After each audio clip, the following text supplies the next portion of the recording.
What if the oldest love story in the Bible was also its most forbidden? A union so shocking, so mysterious, that it shattered the boundaries between heaven and earth. A story whispered in scripture, expanded in ancient writings, and echoed in myths across the world.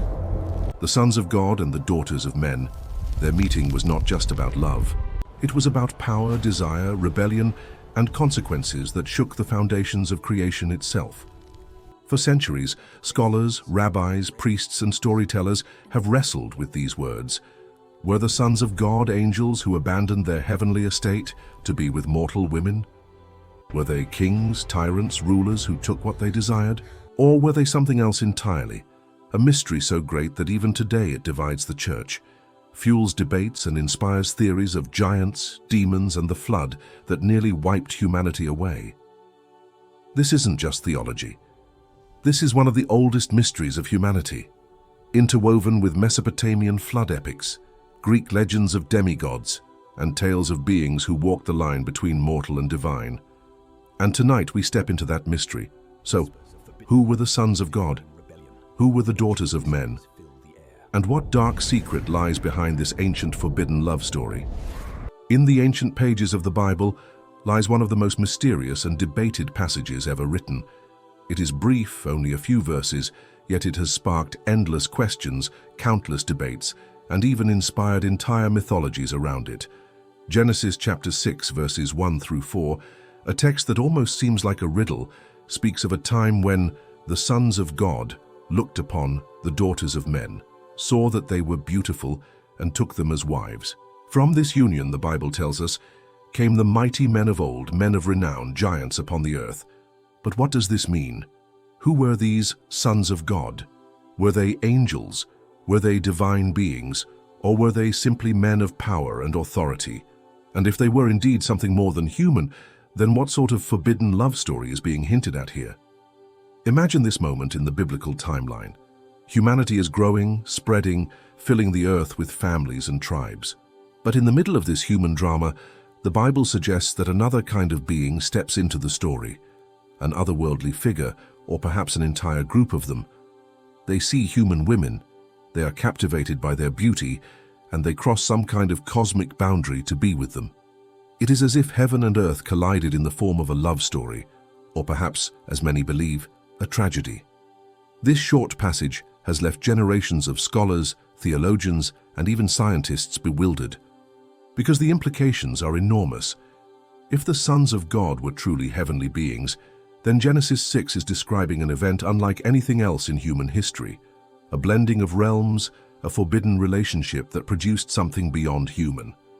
The Nephilim, giants, heroes, warriors, creatures that were neither fully divine nor fully human. This strange story even raises the possibility that some of the mythologies of the ancient world, the tales of demigods, half gods and half men, could be echoes of this biblical mystery. But let's pause for a moment and think carefully. The text itself does not explain who these sons of God are. That ambiguity has opened the door for centuries of interpretation. The earliest Jewish tradition, as recorded in writings like the Book of Enoch, was bold. It claimed that the sons of God were indeed angels, watchers from heaven, who lusted after human women and descended to earth to take them as wives. These unions, according to that tradition, produced giants so enormous and powerful that they nearly consumed the world. This interpretation paints Genesis 6 as not simply a love story, but a cosmic rebellion, a violation of the divine order. But not all traditions agreed. Later interpretations, especially within certain streams of Christianity, suggested that the sons of God were not angels at all, but rather the descendants of Seth, the righteous son of Adam, while the daughters of men were from the line of Cain, the line marked by rebellion. In this reading, the story is not about angels breaking the heavenly barrier, but about the corruption of humanity through intermarriage between the faithful and the unfaithful. It becomes less of a supernatural tale and more of a moral warning about compromise. Yet the words themselves, sons of God, do not disappear so easily. Elsewhere in the Hebrew Bible, this phrase is used to describe divine beings, members of a heavenly council, not ordinary men. In the book of Job, the sons of God present themselves before the Lord, and Satan is among them. Could the same expression in Genesis 6 mean anything less than heavenly beings? The consistency of the language suggests otherwise, which is why the angelic interpretation has persisted, especially among those who read the Bible as containing hidden cosmic truths. If these were angels, then their actions marked a turning point in human history. It would mean that there was a time when beings from another realm, glorious and terrifying, chose to interact with humanity in ways that changed the very fabric of creation. It paints a picture of forbidden attraction, where beings who were not meant to cross boundaries did so out of desire, perhaps even love, but at a cost that would ripple across generations. Think of the implications. If the Nephilim, the offspring of these unions, truly existed, then the world before the flood was populated not only by humans, but by beings of immense size and strength, men who became legends, the kind of figures around whom myths and epics were told. Could this explain why nearly every ancient civilization has stories of giants, of godlike heroes, of half-divine rulers? The Greeks had Heracles, born of a god and a woman. The Mesopotamians had Gilgamesh, a two-thirds divine king. Could Genesis 6 be hinting at the very root of these myths? And yet, the Bible presents this story not as something glorious, but as something tragic. Immediately after these verses, we are told that the wickedness of humanity had grown so great that God decided to send the flood. Could it be that the corruption of the sons of God and daughters of men played a direct role in this? That the world was not only filled with human sin, but also with the chaos introduced by beings who should never have entered human affairs? The flood, then, would not simply be about human wickedness, but about cleansing the earth of this forbidden mixture. This idea carries with it a chilling undertone. If the flood wiped out these unions, does that mean that such beings no longer exist? Or do echoes of them remain, hidden in fragments of myth, in whispers of ancient bloodlines, or even in the unexplained anomalies of history? Some traditions even go so far as to suggest that after the flood, remnants of these beings continued to haunt humanity. Giants like the Anakim, the Rephaim, Goliath himself. It is as if the story of Genesis 6 never fully ended. But here is where the intrigue deepens. Why would the Bible include such a mysterious passage at all? Why give us only a handful of verses, just enough to raise questions, but never enough to fully answer them? Was this intentional?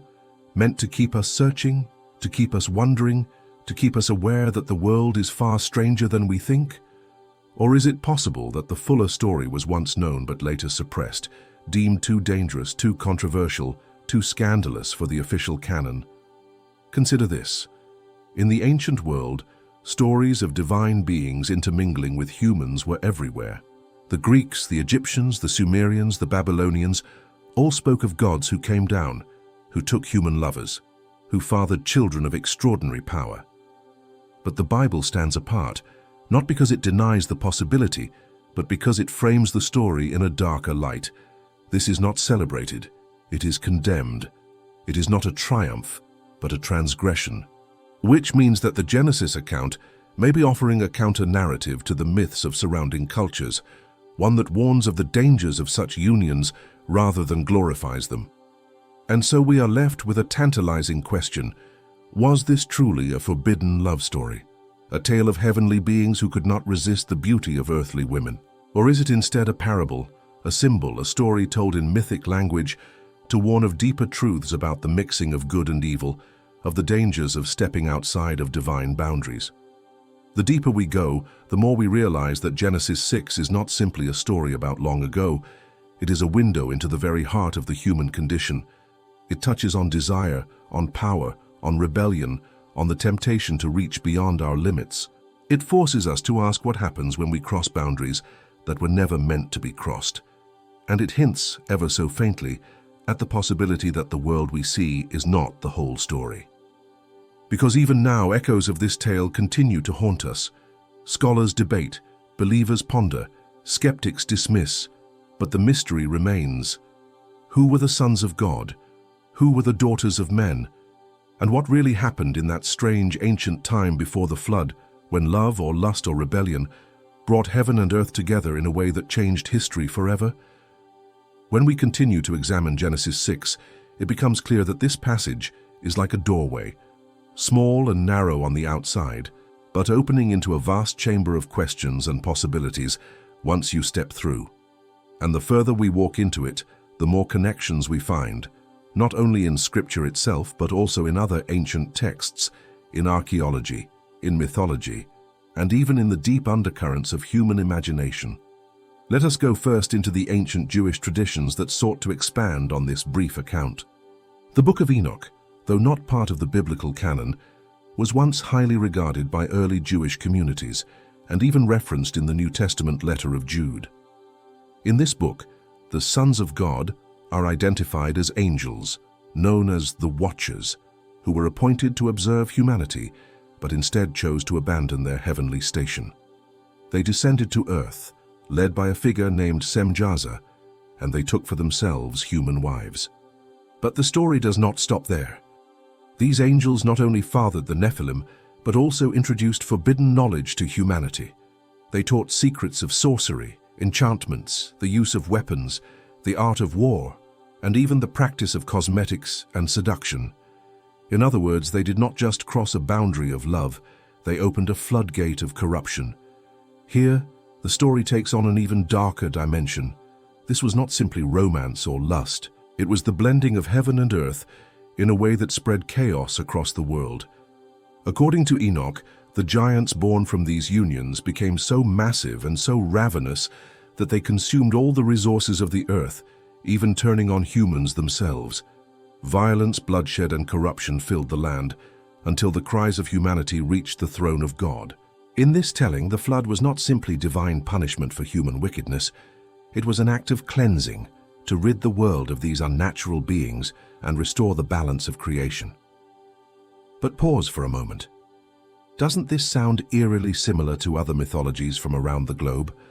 The Greeks spoke of the Titanomachy, when divine beings clashed with one another and their offspring shook the earth. The Mesopotamians had tales of Apkallu, semi-divine sages who descended to instruct humanity, but later became symbols of corruption. In Mesoamerican myths, there are stories of giants who walked the earth before being swept away by great floods. Even in Norse tradition, there are tales of Jotnar, giant beings whose relationships with gods and humans alike brought about chaos.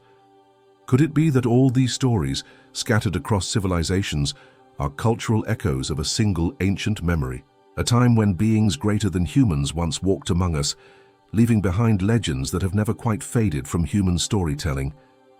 And yet, the biblical account remains unique.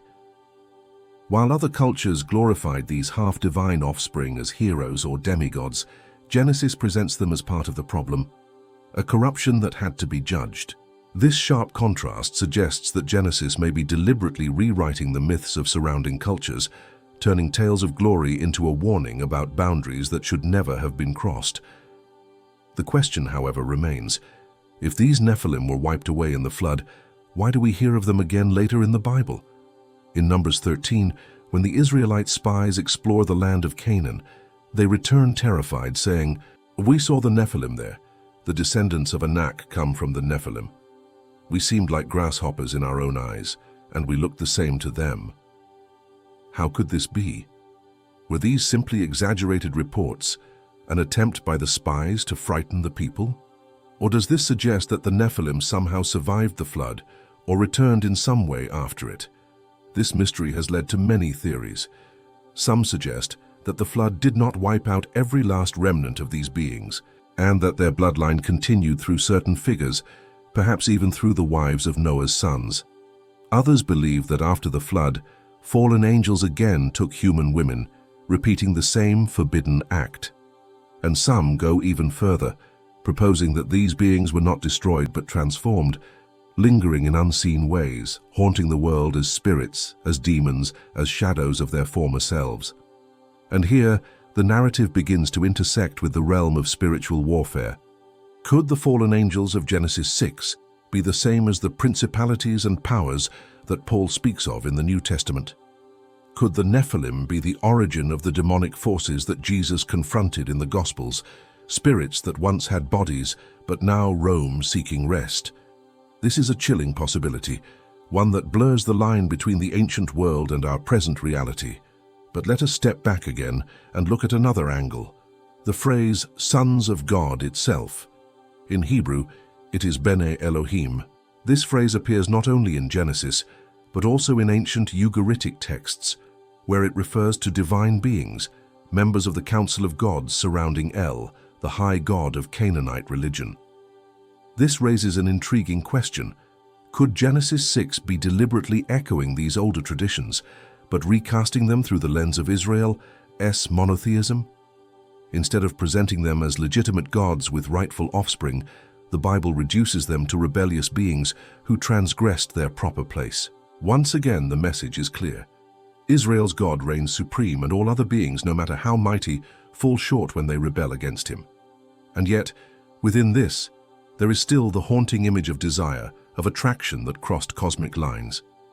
If these were angels, what did they see in human women that made them risk everything?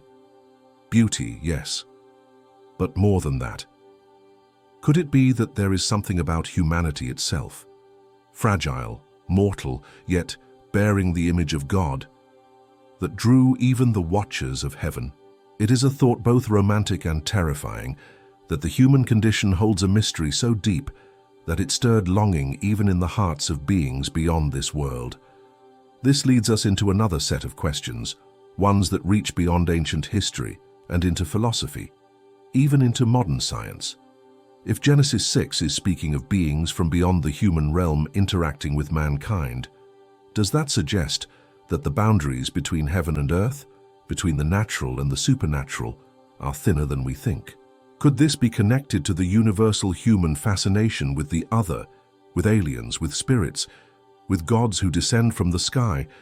Is it possible that what many today interpret as extraterrestrial encounters are in some way a continuation of this very old pattern? Beings from beyond stepping into our world, sometimes to enlighten, sometimes to deceive. And then we must also consider this. Why does this story appear right before the account of the flood? Genesis could have introduced the flood in many ways, by focusing on the corruption of human society, on violence, on greed. But instead, it tells us first of this strange union, this forbidden story of the sons of God and daughters of men. Could it be that the biblical authors wanted us to see this as the tipping point, the ultimate sign that creation itself had gone too far astray, that the world was no longer what God had intended, because heaven and earth had mingled in a way that was never meant to be? Tantalizing fragments. We are left with questions, with shadows, with possibilities. We do not know the full picture, but we are invited to keep searching, to keep connecting the dots across scripture, across myth, across history. Because perhaps the story of the sons of God and the daughters of men is not just about the past, it is a lens through which to understand the present and even a warning about the future. The story of the sons of God and the daughters of men grows more haunting the longer we stare at it, because the text never explains itself fully. It leaves us with a void, and human imagination has been filling that void for millennia. Ancient Jewish writers, Greek philosophers, early church fathers, and modern researchers all have looked at these verses and asked the same burning question: what really happened here? Let us now dive into the book of Enoch's fuller narrative, because for many this book preserves fragments of what Genesis only hints at. According to Enoch, 200 angels descended upon Mount Hermon. This is significant because Mount Hermon, situated on the borderlands of ancient Israel and Phoenicia, was long considered a place of divine assembly, a sacred threshold between heaven and earth. By choosing Hermon, these beings were making a statement. They were crossing a line, abandoning their heavenly station for earthly desire. Led by their chiefs, Semjaza and Azazel, they swore an oath together, binding themselves never to abandon the plan. This detail is chilling because it shows their decision was not accidental or impulsive. It was deliberate, collective, and rebellious. Once bound by their oath, they descended fully and took wives from among human women. But they did not stop there. They began teaching humanity forbidden secrets. Azazel, for instance, is said to have taught men how to forge weapons of war, swords, knives, shields. He taught women how to adorn themselves with jewelry, cosmetics, and the art of seduction. Others revealed knowledge of astrology, enchantments, root cutting, and sorcery. In short, humanity was handed tools and knowledge that were far beyond their time. This echoes something profound. Nearly every ancient culture has a myth about gods or divine beings gifting knowledge to humanity. The Greeks had Prometheus, who stole fire from the gods and gave it to men. The Mesopotamians spoke of the Apkallu, semi-divine beings who taught writing, building, and wisdom. But in the biblical tradition, this transfer of knowledge is not a blessing, it is corruption. These were not gifts freely given for humanity's good. They were weapons, manipulations, shortcuts that warped the natural order. The offspring of these unions, the Nephilim, were described as giants, so large and powerful that they devastated the earth. The text says they devoured human labor until humans could no longer sustain them, and then, driven by hunger, they began to consume not only animals but human flesh. Violence, bloodshed, cannibalism, chaos spread everywhere. These were not noble demigods of legend, but predators, destroyers, monsters who turned the earth into a nightmare. It was then, according to Enoch, that the cries of humanity rose to heaven, and the archangels Michael, Gabriel, Raphael, and Uriel interceded before God, pleading for justice. This detail changes how we view Genesis 6. What seems at first like a simple story of desire and forbidden love now appears as the opening act of a cosmic war. It was not only humanity at stake, it was creation itself. And the flood was not simply about washing away sin, but about wiping out a race of beings that should never have existed in the first place. But this raises an unsettling question. If the Book of Enoch preserves such detailed accounts, why was it excluded from the biblical canon? We know the book was respected in early Judaism, and even the early church read it. The letter of Jude even quotes it directly. Yet by the time the canon of Scripture was solidified, Enoch was left out. Was it because the stories were too strange, too controversial, too supernatural? Was it because they blurred the line between biblical revelation and pagan myth? Or was there something in them that was considered too dangerous for the general public to know? The fact that Enoch was preserved among the Dead Sea Scrolls shows us that not everyone abandoned it. Certain groups, like the Essenes, held onto it tightly. They believed it revealed truths about angelic rebellion, the corruption of humanity, and even the end times. And this brings us to another fascinating thread, the connection between the Nephilim and prophecy. Some traditions hold that these fallen angels, now bound in chains under the earth, will one day be released again at the end of the age. In Revelation 9, we hear of the abyss opening and strange, terrifying beings emerging upon the earth. Could this imagery be drawing upon the same tradition, the Watchers imprisoned until a final judgment? Now let's connect this with archaeology and history. Around the world we find monuments, megaliths, and ruins that baffle modern scholars. Enormous stones weighing hundreds of tons, cut with precision beyond the capabilities of ancient tools. Legends of giants building cities, shaping landscapes, and teaching humanity secret arts abound in nearly every culture. In Lebanon at Baalbek lies the Stone of the Pregnant Woman, a block of stone over 1,000 tons, quarried but never moved. In South America, at Sacsayhuaman, stones fitted so precisely that even a blade of grass cannot slip between them. Could these be remnants of an age when beings of immense size and strength, Nephilim, walked the earth? The Bible hints at giants long after the flood. The Rephaim, the Anakim, Og the king of Bashan, whose bed was over 13 feet long, and Goliath of Gath.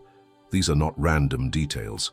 They suggest that echoes of the Nephilim survived, whether through bloodlines, new angelic incursions, or lingering corruption. When the Israelites entered Canaan, they encountered these beings. This sheds new light on God's command to Israel to utterly destroy certain tribes.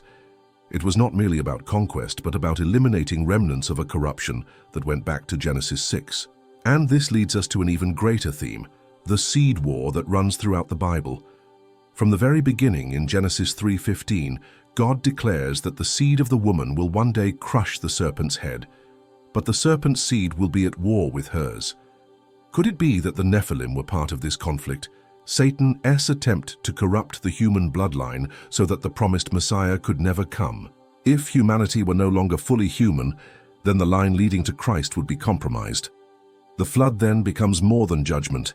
It becomes preservation, the protection of a pure human lineage through Noah, whose genealogy was untainted. Now let's widen the scope further. If these stories speak of divine beings mingling with humans, could this also tie into humanity's constant fascination with the idea of gods descending from the heavens? Even today, in the modern age, people speak of UFO encounters, alien abductions, mysterious hybrids. Some researchers suggest that what people interpret as extraterrestrial contact may be a continuation of the same phenomenon recorded in Genesis 6. Not beings from another planet, but beings from another dimension, spiritual, not physical. Entities masquerading as visitors from the stars, continuing the deception begun in ancient days. This brings us face to face with modern questions. If forbidden unions happened once, what prevents them from happening again? With the rise of genetic engineering, cloning, and artificial intelligence, humanity itself is tampering with creation in ways never before possible. Some warn that this is the very spirit of the Watchers returning, not necessarily through angels descending, but through humanity reaching too far into forbidden realms, repeating the ancient rebellion by crossing boundaries never meant to be crossed. The haunting part is this. Jesus himself said that the days before his return would be as it was in the days of Noah. Many focus on the sin, the violence, the corruption of Noah's day, but could he also have been alluding to something deeper? That once again humanity would face an age of mingling, of crossing boundaries between human and non-human, of forbidden unions between realms. The mystery of the sons of God and the daughters of men does not stay trapped in ancient history. It spills over into prophecy, into archaeology, into mythology, into our present world. And the deeper we go, the more we see that the line between natural and supernatural, myth and history, past and future, is not as firm as we once believed. When we look at Genesis 6 and the story of the flood that follows, we quickly realize this is not the only ancient flood story. In fact, almost every ancient culture on Earth has some version of a great flood, a cataclysm that destroyed nearly all of humanity, leaving only a few survivors who would repopulate the world. But among all of these, the Mesopotamian stories stand closest to the biblical account. The most famous of these is the Epic of Gilgamesh, one of the oldest pieces of literature known to humanity. Inscribed on clay tablets, this story dates back to Sumer, Akkad, and Babylon, and within it, we find striking parallels to the Genesis flood. In the epic, Gilgamesh seeks out Utnapishtim, a man who survived the Great Flood and was granted immortality by the gods. Utnapishtim tells his story, how the gods had decided to destroy humanity, but one god, Ea or Enki, warned him.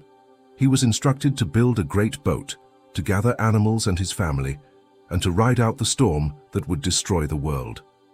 When the waters subsided, Utnapishtim released birds to see if the land was dry.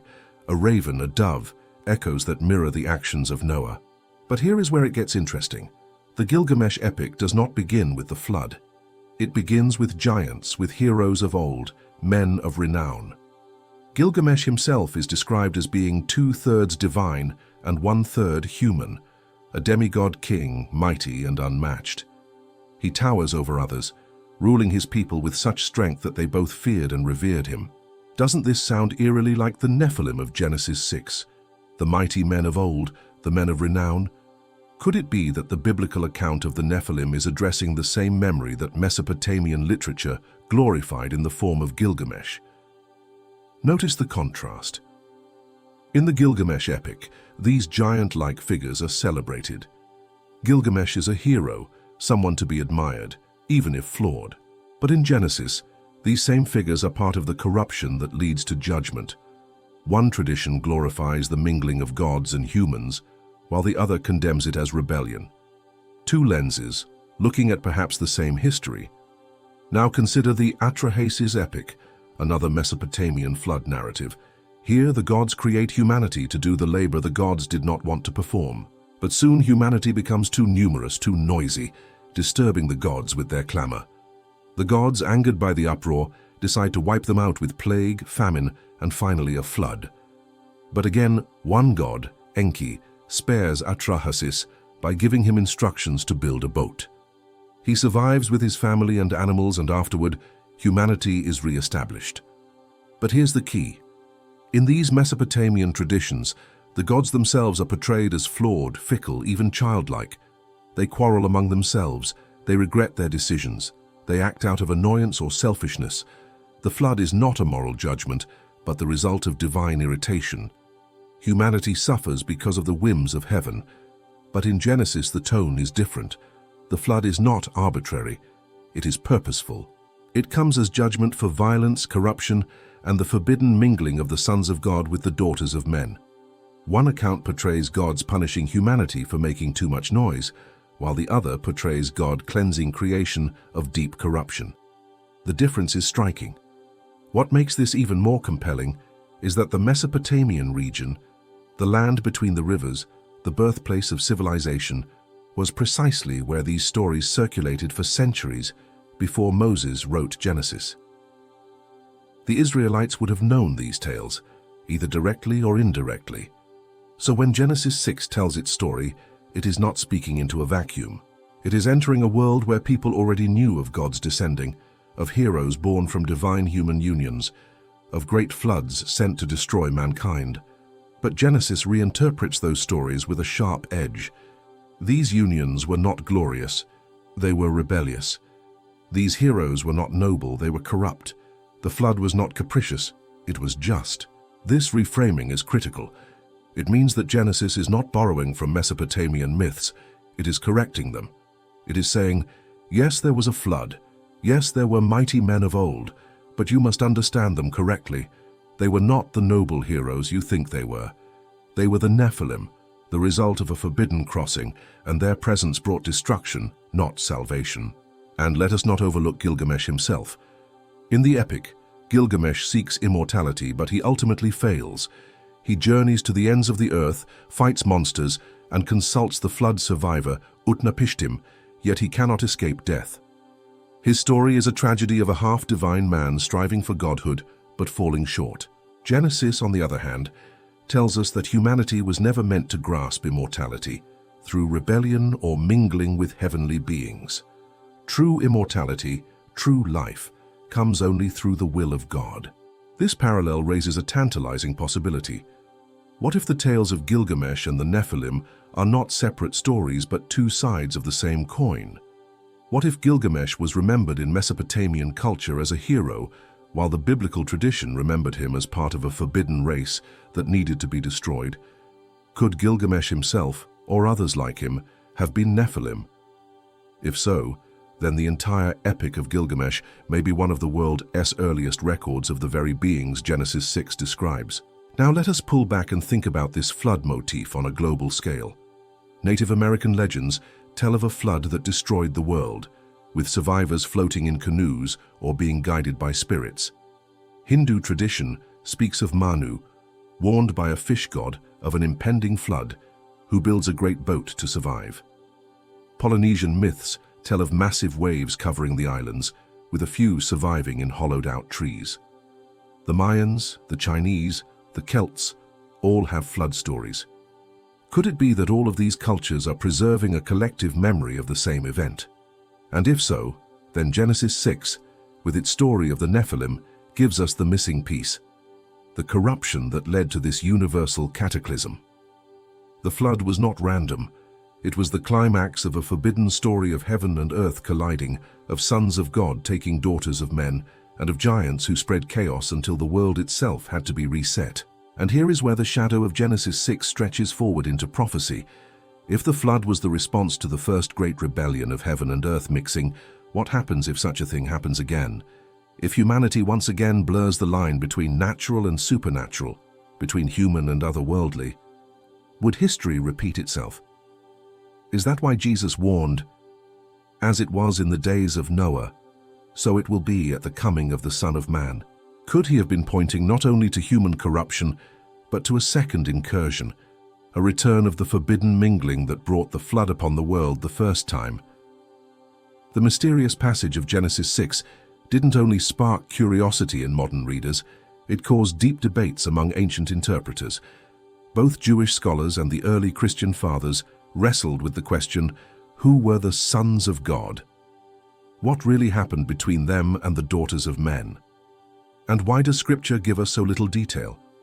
In ancient Judaism, we find two primary schools of thought. The first, known from the Book of Enoch and other Second Temple writings, held firmly to the angelic interpretation. The sons of God were heavenly beings, angels who crossed the boundary between heaven and earth. This view was widespread among the Jewish people around the time of Jesus. It is echoed in the Dead Sea Scrolls, where the Qumran community preserved fragments of Enoch and other texts that describe the Watchers descending and corrupting humanity.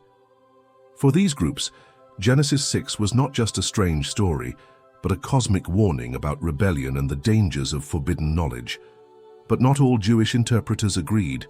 By the time of Philo of Alexandria, a Jewish philosopher in the 1st century, and later Rabbinic Judaism, another interpretation began to rise. This view suggested that the sons of God were not angels at all, but men, specifically rulers or nobles. Some rabbis argued that sons of God referred to judges, kings, or men of power who abused their authority by taking any women they desired. Others taught that these were the descendants of Seth, the righteous son of Adam, who intermarried with the daughters of Cain. This became known as the Sethite interpretation. In this reading, the story is not about heavenly beings, but about the breakdown of moral boundaries on earth when the line of the faithful compromised by mingling with the line of the wicked. So why the shift? Many scholars believe it was, in part, a reaction against the angelic view, which seemed too strange, too mythological. The idea of angels marrying women sounded uncomfortably close to pagan myths of gods and goddesses. As Jewish thought developed, especially in the centuries after the destruction of the temple, there was a strong desire to distance Scripture from pagan traditions. So the Sethite interpretation became more popular, presenting the story as a moral lesson rather than a supernatural scandal. When we move into the early church, we find that these same debates exploded with even more intensity. The earliest Christian writers, the ones closest to the time of the apostles, overwhelmingly supported the angelic interpretation. For instance, Justin Martyr in the 2nd century argued that the angels fell because of their desire for human women, producing children who became demons after their death. Irenaeus of Lyons also spoke of angels begetting giants with women, connecting them with the wickedness that filled the world before the flood. Tertullian, one of the great Latin fathers, took the same stance. He even used this story to warn Christian women against vanity, saying that it was through cosmetics and ornaments taught by fallen angels that women first seduced the heavenly beings. The Book of Enoch was still widely read among some Christians during this time, and it deeply influenced their understanding. Many believed that demons were the disembodied spirits of the Nephilim, the offspring of the forbidden unions. These spirits, left without bodies after the flood, wandered the earth as malevolent forces, seeking to possess humans.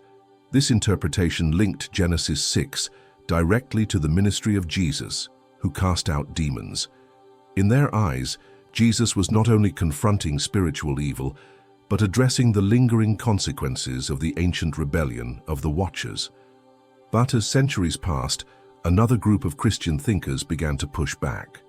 Augustine of Hippo, one of the most influential theologians of all time, rejected the angelic view. He could not accept that angels, spiritual beings, could physically unite with women. For Augustine, the idea was absurd and dangerous. Instead, he championed the Sethite view. To him, Genesis 6 described the mingling of the godly line of Seth with the ungodly line of Cain, leading to the corruption of humanity. His authority was so great that for over 1,000 years the Sethite view dominated the Western Church. This shift had profound consequences. By removing the supernatural dimension, Genesis 6 was no longer about heavenly rebellion, but about human weakness. The Nephilim became not giants or demigods, but simply tyrants, men of violence who gained a reputation for their power. The story became a moral lesson about avoiding compromise and preserving purity, rather than a cosmic tale of forbidden love between angels and humans. Yet the angelic interpretation never disappeared. In the Eastern Church, especially among Syriac and Ethiopian Christians, the older view remained strong. The Ethiopian Orthodox Church, for example, still includes the Book of Enoch in its biblical canon, preserving the Watcher's story as part of Scripture. And even in the West, mystics, theologians, and fringe thinkers continued to whisper about the fallen angels, the giants, and their role in shaping human history.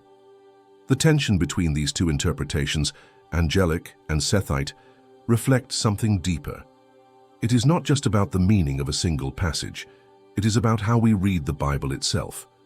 Do we accept its mysteries at face value, even when they seem strange or otherworldly?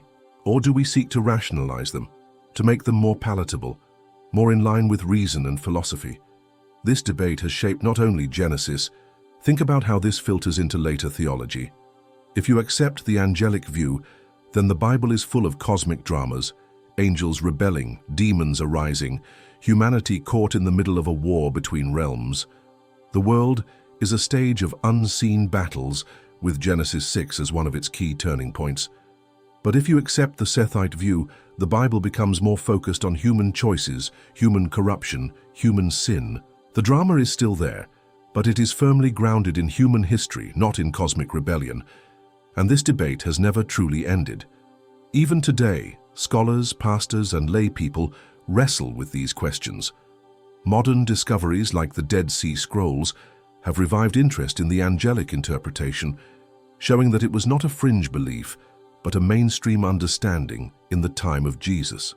Meanwhile, others cling to the Sethite view, emphasizing morality and rejecting anything that sounds like myth. What is fascinating is how each interpretation changes the way we read the rest of Scripture. For example, in 2 Peter and Jude, when the apostles speak of angels who did not keep their proper domain, but are now imprisoned in chains of darkness, does this refer to the Watchers of Genesis 6? If so, then the New Testament itself affirms the angelic view. But if you take the Sethite interpretation, these passages are reread as symbolic, perhaps referring to Satan's rebellion instead. Once again, the lens we choose alters the meaning of the text, and beyond theology, this debate also touches on culture, myth, and even science. If Genesis 6 describes supernatural unions, then the legends of gods and giants from Greece, Mesopotamia, and other cultures may all be rooted in the same reality. But if it is only about human intermarriage, then those myths are dismissed as unrelated, mere stories without biblical connection. The question lingers, unresolved. Did angels really descend and take women, producing giants who shook the earth? Or is this a metaphor for the corruption of humanity through moral compromise? Early Judaism leaned one way. The early church leaned the same way. But then the tide turned, and Augustine's influence reshaped interpretation for centuries. Now in the modern age, with access to ancient texts once thought lost, the pendulum swings again. And perhaps in this very tension lies the power of Genesis 6. It refuses to be neatly explained. It refuses to fit into our categories. It hovers between myth and history, between human and divine, between the natural and the supernatural. It forces us to wrestle with questions too big to answer, yet too fascinating to ignore.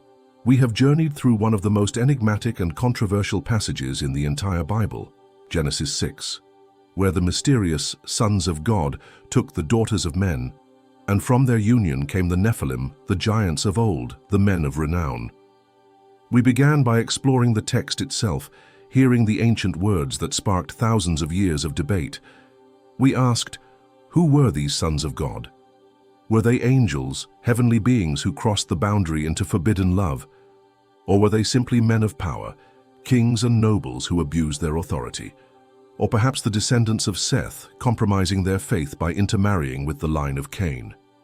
We traced the stories beyond the Bible into the Book of Enoch and other writings that expanded the tale painting, vivid pictures of watchers descending from the heavens, teaching humanity forbidden arts, and producing giants who filled the earth with violence.